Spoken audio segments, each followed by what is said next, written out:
Hello friend, welcome to summer classes. आज का topic होने जा रहा है हमारा लिंग और जेंडर के बीच अंतर। ये क्वेश्चन एग्जाम में इंपॉर्टेंट पूछे जाते हैं और स्टूडेंट का भी काफ़ी कमेंट रहता है। तो चलिए हम शुरू करेंगे। तो एक बार आप इंग्लिश में लिंग या जेंडर क्या लिखा है आप उस पर ध्यान देंगे, क्योंकि दोनों के मतलब अलग अलग हैं। अब हम इसके माध्यम से आपको बताएंगे। पहले देखेंगे लिंग यानी कि सेक्स। लिंग का निर्माण जैविक रूप से होता है। जैविक मतलब जन्म जो होता है हमारा उस चीज़ों से रिलेटिव होता है। ठीक है। जेंडर क्या होता है? जेंडर एक सामाजिक संरचना है। यानी कि अगर हम पैदा होते हैं तो वो हमारी एक जैविक प्रक्रिया है। लेकिन जेंडर क्या देखता है? जेंडर जो है वो एक सामाजिक संरचना, यानी कि एक लड़का हो या एक लड़की, उसको समाज अपने अपने संरचना अपने हिसाब से देखता है। उसे हम कहेंगे जेंडर एक सामाजिक संरचना है। ठीक है।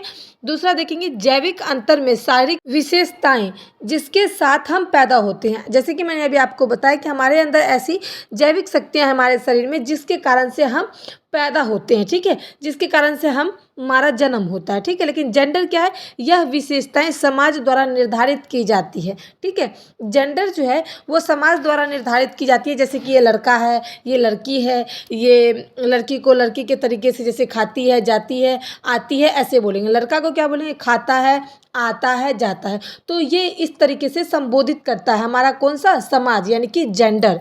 अब तीसरा देखेंगे महिलाओं और पुरुषों की शारीरिक विशेषताओं को संदर्भित करता है। कौन सा? सेक्स।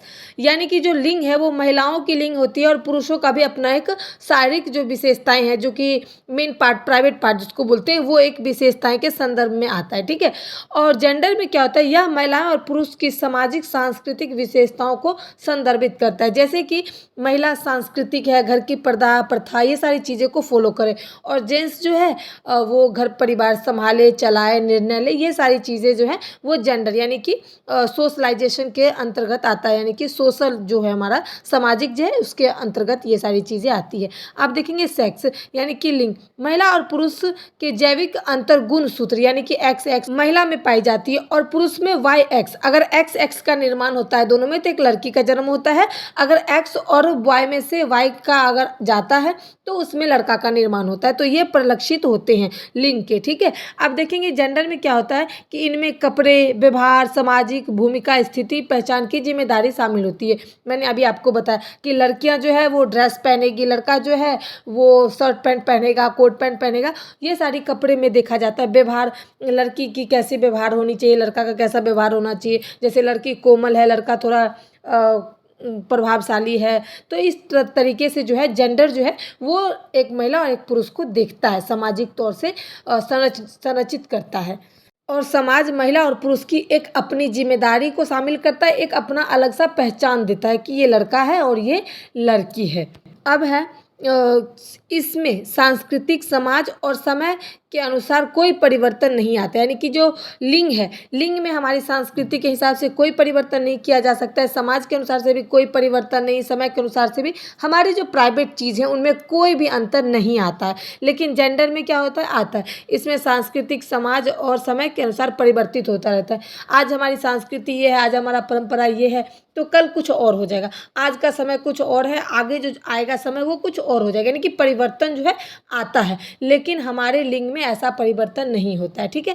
अब हम देखेंगे लिंग प्राकृतिक विशेषताएं हैं। यानी कि हमारा जो पार्ट है वो प्राकृतिक देन है, उसमें कोई परिवर्तन नहीं आता है। लेकिन जेंडर में यह एक सीखा हुआ व्यवहार है। यानी कि लड़कियों को कैसे रहना है, कैसे चलना है, लड़कियों को कैसे घर संभालना है, कैसे जिम्मेदारियां लेना है, कैसे कोई निर्णय लेना है, तो ये सारी एक सीखी हुई व्यवहार है। सीखा हुआ एक समाज जो है ये सारी चीज़ों को सिखाता है, तभी जाके उसे पता चलता है कि ये लड़का है और ये एक लड़की है, ये ट्रांसजेंडर है। ठीक है। तो भगवान ने 3 ही बनाया है, अदरवाइज तो आप कितने सारे आजकल ऑपरेशन के माध्यम से बनते हैं। ठीक है। उसके बाद हम देखेंगे लिंग। लिंग को पुरुष और महिला द्वारा वर्गीकृत किया गया है। ठीक है। लिंग जो है वो महिला और पुरुष के द्वारा अलग अलग वर्गीकृत किया गया है। लेकिन जो हमारा जेंडर है, जो हमारा समाज है, वो जेंडर को पुल्लिंग और स्त्रीलिंग में वर्गीकृत किया गया है। यानी कि उन्होंने बताया है कि एक स्त्रीलिंग होता है, दूसरा पुल्लिंग होता है, उन्होंने ऐसा बताया है। ठीक है।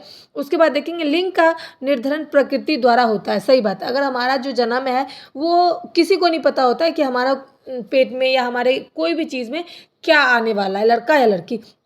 वो भी 3-4 महीना के बाद भी डॉक्टर को पता चलता है, उससे पहले किसी को पता नहीं चलता, इसलिए ये प्राकृतिक निर्धारण है। और समाज इसे किस तरीके से देखता है? जेंडर का जो निर्धारण है वो पालन पोषण से शुरू होता है, यानी कि जब एक बच्चा धरती पर आ जाता है तो वो जेंडर के माध्यम से, यानी कि समाज के माध्यम से उसका पालन पोषण होता है, उसका ज्ञान निर्माण होता है, उसके सांस्कृतिक समाज जितनी भी चीज़ें हैं उसमें उसका निर्धारण बाद में होता है। ठीक है, उसके बाद देखेंगे लिंग मनुष्य की प्राथमिक विशेषता है, यानी कि शरीर का पार्ट ही मनुष्य का पहले ही विशेषता है। और जेंडर क्या कहता है? मनुष्य की द्वितीय विशेषता है, यानी कि समाज जो है वो मनुष्य का द्वितीय विशेषता है। पहला तो लिंग है और दूसरा समाज में आने के बाद जो चीज़ें वो सीखता है, समझता है, वो सारी चीज़ें जेंडर जो है वो मनुष्य की द्वितीय विशेषता बताती है, जेंडर यानी कि समाज। लिंग और जेंडर में मैंने आपको 5-7 यानी कि या तो 9-10 तो आपको बताए हैं डिफरेंट। आपको 4 नंबर में ऐसे ही चार्ट बनाकर लिखना है। अगर आप चार्ट बनाओगे, कॉलम के माध्यम से लिखोगे तो आपको 4 में से 4 नंबर मिलेंगे। शुद्धिकरण के अगर एक आधा नंबर काटना होगा तो काटेगा, बाद बाकी आपको इतने नंबर फिक्स है मिलेंगे। इसलिए इस लॉन्ग क्वेश्चन में मिनिमम 3 चार्ट बना सकते हो और ज़्यादा आप 2 ही बनाए, 1 ही बनाए, लेकिन मिनिमम आप 3 बना सकते हो। शॉर्ट क्वेश्चन जो 4 नंबर के होते हैं उसको कॉलम के माध्यम से आपको बनाना है। मैं बार बार इसलिए कह रही हूँ क्योंकि इससे आपके मार्क्स जो है 85-90% आएंगे, फेल होने के चांसेस बहुत ही कम होते हैं। और उम्मीद करती हूँ मैंने इस टॉपिक को अच्छे से एक एक पॉइंट को क्लियर करा है। वीडियो पसंद आए तो अपने दोस्तों के साथ शेयर करें और लाइक करें, सब्सक्राइब करें, कमेंट करना ना भूलें ताकि मुझे पता चले कि आप जो है हमारी वीडियो को वॉच कर रहे हैं। Thanks for watching my video.